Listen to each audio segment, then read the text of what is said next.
તો સ્થાનિક સ્વરાજ્યની ચૂંટણી પર વીટીવી ન્યૂઝનો આ વિશેષ કાર્યક્રમ સ્થાનિક સ્વરાજ્યની ચૂંટણી માટે પ્રચાર પડઘમ શાંત થઈ ચૂક્યા છે। વીટીવી ન્યૂઝ આજે બતાવશે બે વિસ્તારનો ચિત્તાર સુરત અને વડોદરા કે જ્યાંની જનતા પોતાનો અભિપ્રાય જણાવશે। ઉમેદવારોના વાયદા પૂર્ણ થતા હવે જનતા એમની તાકાત બતાવશે, કારણ કે હવે સમય જનતાનો છે। જનતાની શું સમસ્યા, તેમની શું વાત છે, તેને લઈ એ સમસ્યા જાણવા માટે વીટીવી ન્યૂઝ એમના આંગણે પહોંચ્યું છે। આજે બે અલગ અલગ વોર્ડની વાત કરીશું, સુરત અને વડોદરા। આ બંને જગ્યા પર જનતાના મિજાજ શું છે, જનતાના સવાલો શું છે, એના વિશે વાત કરીશું। અને આપણી સાથે સંવાદદાતા માનુ ચાવડા વડોદરાથી જોડાયા છે, સુરતથી ધ્રુવ સોમપુરા આપણી સાથે લાઈવ જોડાયા છે। સૌપ્રથમ માનુ, આપની પાસે જનતા શું કહી રહી છે, કારણ કે હવે ગોલ્ડન પીરિયડ એ જનતાનો છે। આગામી સમયમાં કોને સત્તા સુધી પહોંચાડવું એ હવે જનતા નક્કી કરશે। શું કહે છે લોકો?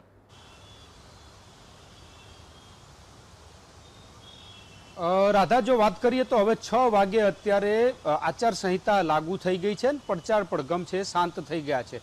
હવે કોઈ પણ પ્રકારનો પ્રચાર નહીં કરી શકાય। તમામે રેલી પૂરી કરીને આજના દિવસથી પ્રચાર પૂરો થયો છે। જનતા શું કહી રહી છે, લોકો શું કહી રહ્યા છે, આ એવા લોકો છે જેમને પોલિટિક્સમાં એટલે કોઈ પાર્ટી સાથે લેવા દેવા નથી। આ છેલ્લા દિવસનો પ્રચાર કેવો રહ્યો, શું કહો છો? જે રીતે 15 દિવસ પ્રચાર થયો, કેવો રહ્યો? લોકોની જે આશા અપેક્ષા હતી એ પ્રકારનો પ્રચાર થયો કે કેમ?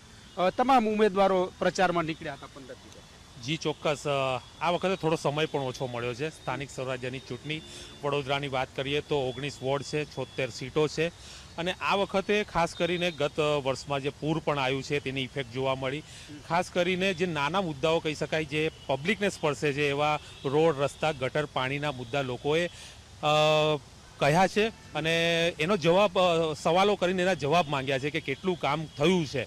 મોટા ભાગે કાઉન્સિલરોને આ વખતે વડોદરામાં જોવા મળ્યું છે કે લોકોએ સવાલ પૂછતા થયા છે। આ પહેલીવાર એવું જોવા મળ્યું છે વડોદરાની વાત કરીએ તો કે લોકો સવાલ પૂછતા થયા છે, અને ઘણી જગ્યાઓ પર એવું પણ જોવા મળ્યું, પહેલીવાર એવું જોવા મળ્યું કે ભારતીય જનતા પાર્ટી એક વડોદરા કહી શકાય કે એક પ્રયોગશાળા રહ્યું છે રાજનીતિને લઈને જોઈએ તો, કે અહીંયા કોઈ ભાજપનો કાર્યકર્તા હોય કે કોઈ પણ નાગરિક હોય ભાજપ સામે અવાજ નહોતો ઉઠાવતો, એ હવે અવાજ ઉઠાવતો થયો છે। કાઉન્સિલર જે ગત ચૂંટણીમાં જે વિસ્તારમાં નહોતા દેખાયા તેઓને પ્રશ્ન પૂછી રહ્યા છે, તેઓની સામે પોતાની વેદના ઠાલવી રહ્યા છે, અને તેઓની સાથે જો હવે કોઈ પણ અહીંયા મત માંગવા આવવું હોય તો પહેલા કામ દેખાડવું પડશે, તે પ્રકારની માંગ કરી રહ્યા છે। મતદારો બોલતા થયા છે। હવે મતદારનો સમય આવશે પરમ દિવસે, એટલે મતદારોનો સમય આવ્યો છે। શું મૂડ હશે મતદારોનો? કારણ કે જે રીતે 15 દિવસ પ્રચાર થયો, કેવી રીતે વોટિંગ થશે? વોટિંગ તો તમે જુઓ કે 15 દિવસમાં ફૂલ જોશથી કોઈ પણ પક્ષના નેતા હોય એ પોતાની મહેનત કરતા હતા, પણ સાથે સાથે વિરોધ પણ જોવા મળ્યો। વિરોધ એવો જોવા મળ્યો કે જ્યાં પણ તમે સોસાયટીમાં ઘૂસો કે કોઈ મહોલ્લામાં ઘૂસો તો એમને બેનર રૂપી કે ભાઈ અહીંયા કોઈ ઉમેદવારે પ્રવેશવું નહીં। એની સાથે અમને નેતાઓના પણ રંગ જોવા મળ્યા। એ જાહેર મંચ પર એવું કહે છે કે કોઈ પણ ચપળબંધી હશે તો અમે એને છોડીએ ને એનો હિસાબ ઇલેક્શન પછી કરીશું। આ તો કહેવાય કે ગુંડાગર્દી।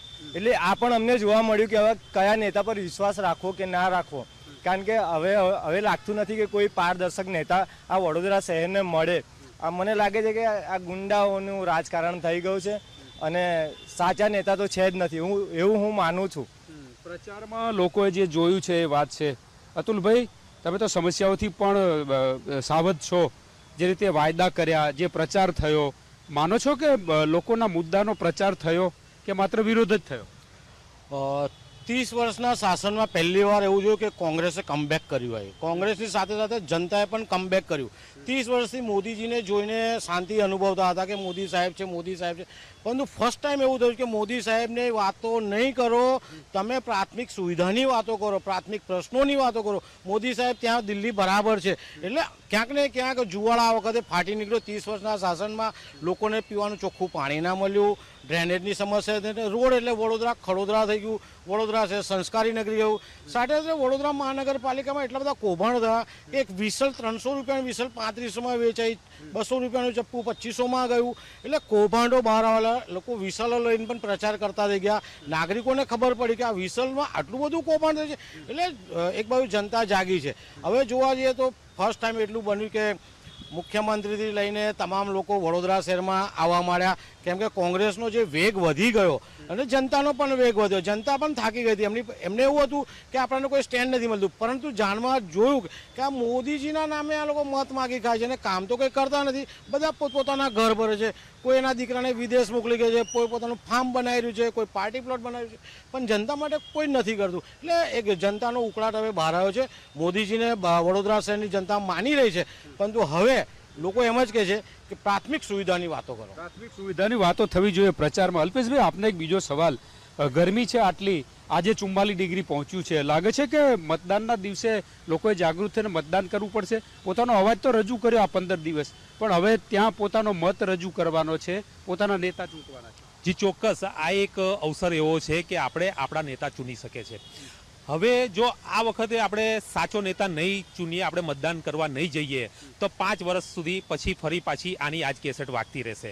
એટલે મારું તો એવું માનવું છે કે મતદાન તો અવશ્ય કરવું જ જોઈએ. લોકોએ જો ગરમી છે, ગરમીમાં મતદાન ઓછું થવાનું છે એવું લાગી રહ્યું છે, પરંતુ સવારનો અને સાંજનો ઉપયોગ કરીને મતદાન કરવું જોઈએ. નહીં તો ફરીથી જનતા જો મતદાન નહીં કરે તો પછી સાચો નેતા બહાર નહીં આવે. ઓકે, જનતાએ મતદાન કરવું પડશે. વોર્ડ નંબર 13માંથી અનેક સમસ્યાઓ પણ આવી. હવે જોવાનું એ રહ્યું કે લોકો કેવી રીતે મતદાન કરે છે. પરંતુ આ 15 દિવસની અંદર નાગરિકોએ, મતદારોએ પોતાની વાત છે રજૂ કરી છે. ખુલીને લોકો છે જે પ્રચાર કરવા આવતા જે ઉમેદવારો હતા એમની પાસે પોતાની વાત તો રજૂ કરતા હતા, પરંતુ છેવટે તો મતદારો મતદાન કરવા નીકળશે તો જ પોતાનો જે મતાધિકાર છે એનો ઉપયોગ થશે અને સાચા નેતાઓ ચૂંટાઈને આવશે. જી રાધા, માનો આભાર આપનો તમામ વિગતો સાથે જોડાવા બદલ. તો ક્યાંક એ તમામ વાતો સામે આવી, પરંતુ હવે પ્રચાર પર ઘમશાન થયા છે. ધ્રુવ, હવે સુરતનો મિજાજ જાણીશું, લોકો શું કહે છે, કારણ કે એડી ચોટીનું જોર તમામ પાર્ટીઓએ લગાવી દીધું છે એ સત્તા જીતવા માટે, લોકોનો વિશ્વાસ જીતવા માટે. હવે લોકોનો સમય છે. ઉમેદવારોના વાયદા પૂર્ણ હવે જનતા બતાવશે, એમની તાકાત શું છે જનતા બતાવશે. એટલે હવે લોકો શું કહી રહ્યા છે, એમનો શું મિજાજ છે. બિલકુલ, આ વખતે ખરેખર સુરત મહાનગરપાલિકાની ચૂંટણીનું જે ધમાસાણ છે તે ખૂબ જ રોમાંચક જોવા મળ્યું હતું. તમામ ચૂંટણી પ્રચાર જે છે તે રાજકીય પાર્ટીઓનો આજે સાંજે 5 વાગ્યા બાદ શાંત થઈ ચૂક્યો છે અને શહેરના તમામ રસ્તાઓ જે છે તે છેલ્લા 10 થી 15 દિવસથી જે છે તે ખાસ કરીને રેલીઓથી, સભાઓથી ગુંજતા જોવા મળ્યા હતા. અને તેમાં પણ વરાછા, કતારગામ સહિતના જે વિસ્તારો છે ત્યાં ખૂબ જ કાંટા જેવી ટક્કર જોવા મળી હતી. ત્યારે હવે ખરેખર આ તમામ વિસ્તારની જનતા શું માની રહી છે આપણે તેઓની પાસે જ જાણવાનો પ્રયત્ન કરીશું. તમે જણાવશો, આ વખતની ચૂંટણીમાં જુદી જુદી રાજકીય પાર્ટીઓનો પ્રચાર જોયા, શું વિશેષતા જોવા મળી રહી, શું લાગે છે આ પ્રચારથી આ વખતનો જનતાનો મૂડ કઈ રીતનો છે?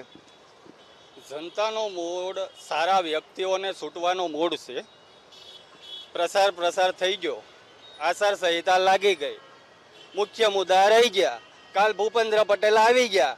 ભૂપેન્દ્ર પટેલને મારો એક સીધો પ્રશ્ન કે 21-22માં જે 10 વર્ષથી વરાછાની જનતા સરકારી કોલેજનો અવાજ ઉપાડીને વિદ્યાર્થીઓને અમે સંગઠન બનાવીને સરકારી કોલેજ મંજૂર કરી. કોલેજ મંજૂર થઈ ગઈ સરકારી કોલેજ, હજી સુધી આવી નથી. વરાછામાંથી સરકારી કોલેજ સોરાઈ ગઈ, વિધાનસભામાં સોરાઈ ગઈ, વિધાનસભાના વિધાયક સોરી ગયા. આજ દિન સુધી કોણ સોરી ગયું? કાલે ભૂપેન્દ્રભાઈ આવ્યા, કોઈને પૂછ્યું કે આ વરાછાની જનતા સાથે અન્યાય કેમ કર્યો? કામરેજમાં કેમ સરકારી કોલેજ સોરી ગયા? કામરેજમાં તમે 3 કોલેજ બનાવો ધારાસભ્ય શ્રી પ્રફુલભાઈ, અમે તમને અભિનંદન આપીએ છીએ. અને કોલેજની જગ્યા તમે જે કામરેજમાં નક્કી કરો છો ત્યાં અમે સરકારી સિવિલ કોલેજ, તમે સરકારી સિવિલ હોસ્પિટલ બનાવી શકો છો. આ પણ અમારા સ્થાનિક જનતાના આવા પ્રશ્નો, અસંખ્ય પ્રશ્નો રહી ગયા છે. માત્ર એકાબીજા ઉપર આક્ષેપો કર્યા અને ઝંડા લઈને ઊતું ચાલુ રહ્યું. ગયા ઇલેક્શનમાં પક્ષ વિપક્ષ બત્રેને કહેવા માગું છું કે સ્થાનિક બેઝિક જે પ્રશ્ન હતા, રત્ન કલાકારો અસંખ્ય મરી ગયા, કોઈએ કાંઈ પૂછ્યું નહીં. આ સૂર્યનગરી છે, આ રત્ન કલાકાર નગરી છે. નાના માણસો માટે, લોકોને ફાયદો થાય એવા મુદ્દાને ટચ કર્યા નથી. તમે જણાવશો, અત્યારે ચૂંટણી પ્રચાર શાંત થયો, તમામ રાજકીય પાર્ટીઓ આવીને અનેક વાયદાઓ કર્યા, શું લાગે છે આ વખતના વાયદાઓને લઈને આપને શું માનવું છે, કઈ રીતનું હોઈ શકે? પહેલાં તો એક વાત એ છે કે આ જે નગરી છે ને એ સુરત નગરી રત્ન કલાકારોની નગરી છે.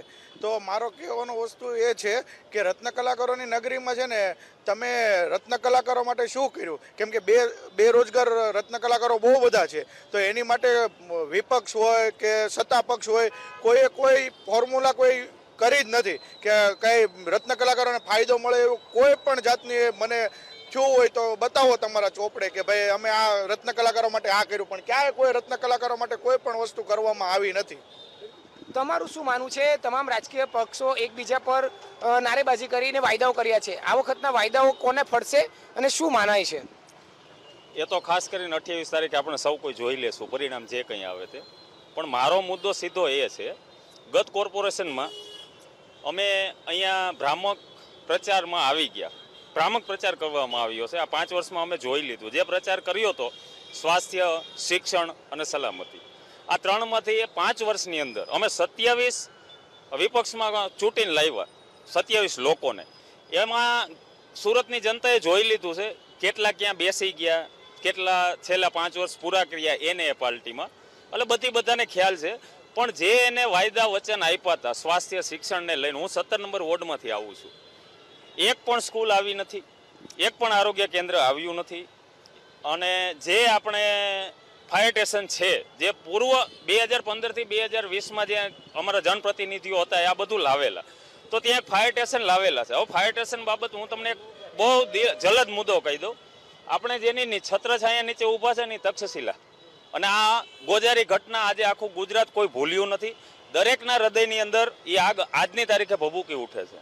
22 ભૂલકાનો જીવ ગયો તો ભડથું થઈ ગયેલા. માત્ર 4 માળની સીડીના અભાવે ત્યાં અમારે ફાયર સ્ટેશન છે, હાઈરાજો બની ગયેલી છે 14 માળની. આજની તારીખે ન કરે નારે ને 10માં 12માં માળે કોઈ ઘટના ઘટી તો ત્યાં 14 માળની સીડીની વ્યવસ્થા 5 વર્ષની અંદર હજુ સુધી થઈ નથી.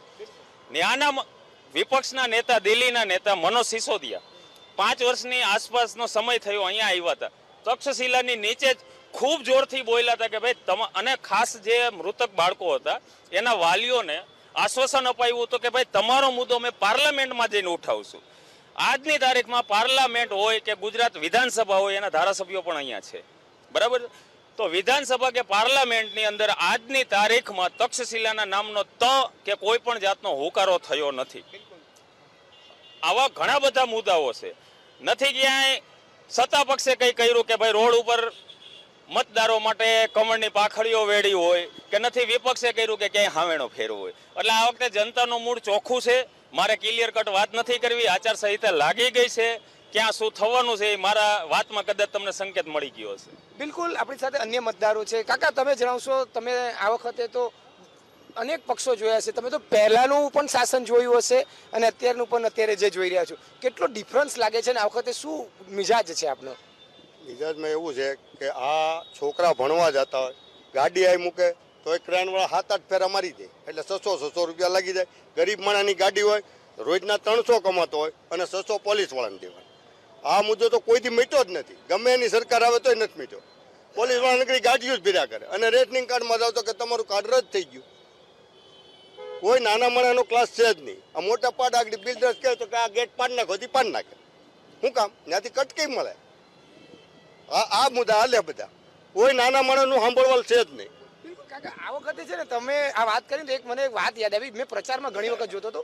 એક વાત બહુ ઉલ્લેખ કરાતી હતી કે કોઈક એવા તમારા આસપાસ હોય, તમારા ઘરમાં વૃદ્ધ હોય ને કે મોટી ઉંમરના ને એને પૂછજો કે પહેલા 20-30 વર્ષ પહેલાનું શાસન કેવી રીતે અત્યાચાર થતા હતા અને અત્યારે કેટલો સુધાર થયો છે. તમે તો કોંગ્રેસના જૂનું શાસન, અત્યારનું શાસન, બંને શાસન જોયા છે.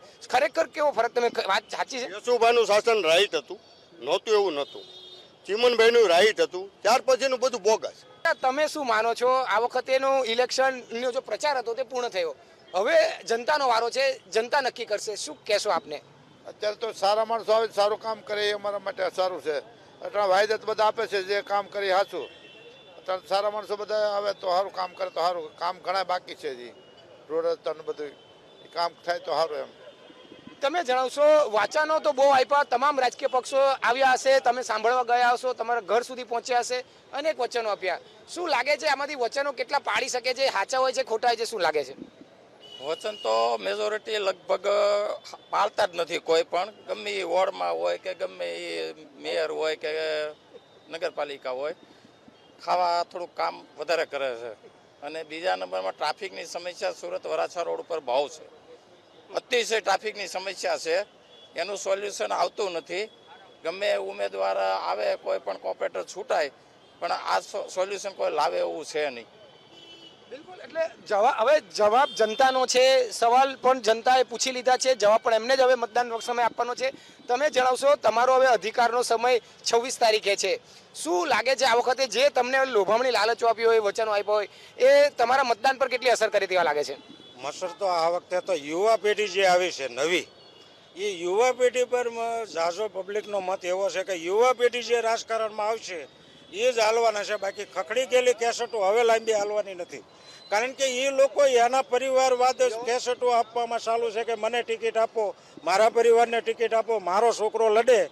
તો એવું નથી રહ્યું. હવે તો જો યુવાનો જે નવા તૈયાર થયા છે એ યુવાનો જો આવશે, અને ખાસ કરીને જે પાર્ટી આવે તે, પણ સુરતમાં એક ટ્રાફિકની સમસ્યા જે છે, અને એક હાલતા ને ચાલતા 500 ને 600 જે ઉઘરાવવાનું ટ્રાફિક નિયમ છે, એની વિશે કાંઈ પણ નોંધ લ્યો તો વધારે સારું છે. કોઈ પણ કોર્પોરેટ ગ્રાન્ટ આવે, હા એવું છે. બિલકુલ, એટલે આ હતો સુરતની જનતાનો મિજાજ. આપણે જે રીતે જાણ્યો, આ વખતે હવે તેમનો વારો આવ્યો છે. મતદાન સમયે એ નક્કી કરશે કે હવે કોને કઈ રીતે ચૂંટીને લાવવા. અનેક રાજકીય પક્ષો અહીં આવ્યા, એકબીજાને વચન આપ્યા, એકબીજાને સામે આક્ષેપો કર્યા, અને એ કેટલા સાચા છે, કેટલા ખોટા પડ્યા છે, એ તેમણે જાણી જ લીધું છે. હવે મતદાન જ્યારે 26 તારીખે કરશે, અને ત્યારે મતકુટીરમાંથી જ તેઓનો મતદાન સમયે જે પરિણામ બહાર આવશે, ત્યારબાદ જ ખબર પડશે કે તેમનું મતદાન કેટલું સાચું હતું ને કેટલું ખોટું હતું. બિલકુલ, ઘણી સમસ્યા, ઘણા સવાલો અને ઘણી આશાઓ પણ. ધ્રુવ, આભાર તમામ વિગતો સાથે જોડાવા બદલ.